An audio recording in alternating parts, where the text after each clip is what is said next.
Hello guys, welcome to my channel. Today we are going to see how to pin this PC shortcut to your start menu on Windows 11. I show you guys how to do that. If you do not have this PC icon on your desktop, then you just need to right click on the desktop on the blank area and select personalize. You just need to select the themes. You just need to scroll down. Under related settings, click on desktop icons. You just need to check mark computer and select apply and OK, and now close it off here. Now you have this PC icon on your desktop guys.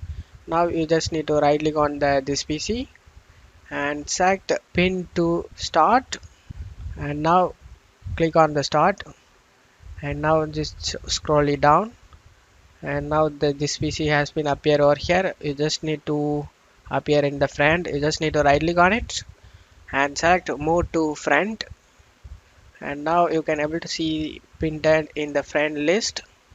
Now it's open like this. Now this PC, that's all you have to do it guys. I hope this video helped you guys. If the video helped you, don't forget to leave a like guys. You can also subscribe me and support me guys. Thank you.